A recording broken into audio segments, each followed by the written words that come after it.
وَتِلْكَ الْأَمْثَالُ نَضْرِبُهَا لِلنَّاسِ لَعَلَّهُمْ يَتَفَكَّرُونَ. Jazakallah khair. Baik. Pertanyaan yang luar biasa. Ini jawabnya mungkin sebagaimana yang disampaikan oleh Nabi Muhammad SAW ketika Rasulullah ditanya, ya Rasulullah, kita beramal ini sesuai dengan apa yang Allah takdirkan atau memang perkara yang baru, ikhtiar kita? Kita dapat rezeki ini karena ikhtiar kita atau memang Allah sudah tentukan? Kata Rasulullah, sudah ditentukan oleh Allah. Kalau gitu, famal amal. Kalau itu ngapain kita beramal ya Rasulullah? Toh ujung-ujungnya juga keputusan Allah yang berlaku. Apa kata Rasulullah? Malu, tetap lakukan ikhtiar. Karena ikhtiar itu adalah ibadah. Kita lapar disuruh makan. Lapar itu adalah dari Allah. Makan itu perintah agama. Kalau kita makannya hanya untuk menghilangkan lapar, maka makan kita nggak dapat pahala. Tapi kalau kita makan, kita lapar kemudian kita makan karena niat karena Allah Ta'ala, maka insya Allah selain dapat pahala, perut kita menjadi kenyang. Dan tambah lagi, barokah. Itu paling penting. Kalau udah barokah, ada kekuatan untuk beribadah kepada Allah. Nah, kembali kepada hadis. Rasulullah mengatakan, lakukan amal. Tetap kalian harus beramal. Kullu syai'in muyassarun lima khuliqa lahu. Karena segala sesuatu itu akan dimudahkan sesuai dengan ketentuannya. Artinya begini, ada orang yang Masya Allah, anaknya pintar, anaknya cerdas, ya, anaknya pintar, cerdas, baik. Satu kelasnya menganggap ini calon presiden nih kayaknya.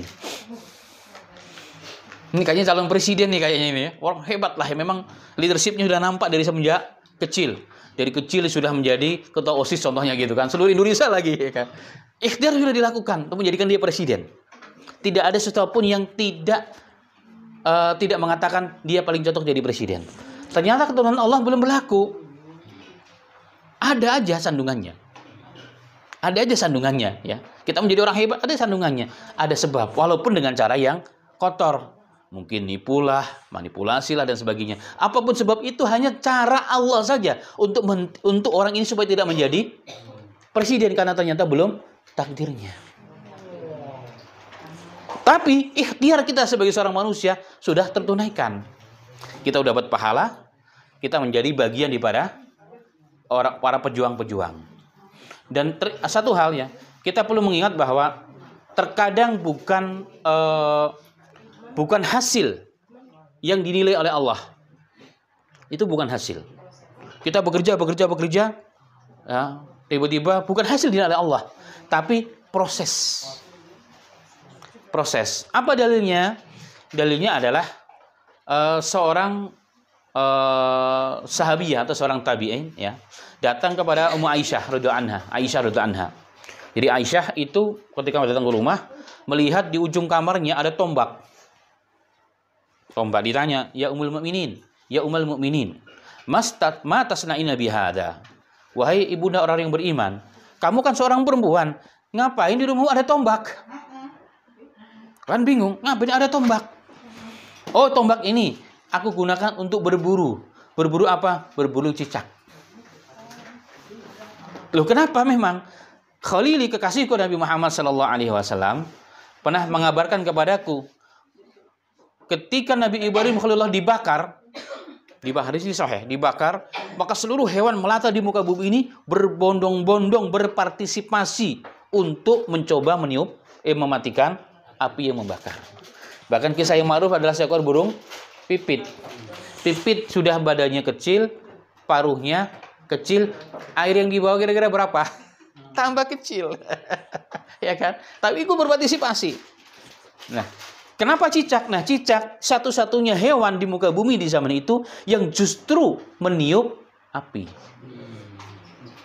Pertanyaannya ya, dari situlah maka Rasulullah mengatakan, bunuhlah cicak dimanapun berada. Secara medis pun ternyata juga Masya Allah luar biasa. Kalau dalam Sahih Bukhari, sekali pukul cicak mati, pahalanya 100. Kalau pukul, lepas. Pukul lagi 2 kali mati, 50. Dan seterusnya. Jadi membunuh cicak adalah kebaikan menurut tinjauan hadisnya Rasul. Nah, kembali kepada cicak yang ingin saya sampaikan adalah sebagai jawaban tadi itu, Allah tidak melihat besar tiupannya cicak. Api unggun sudah besar, ditiup oleh cicak, kira-kira berapa kekuatan cicak niup itu? Ada faedahnya nggak kira-kira? Sepintas lalu? Nggak ada. Ibarat garami laut.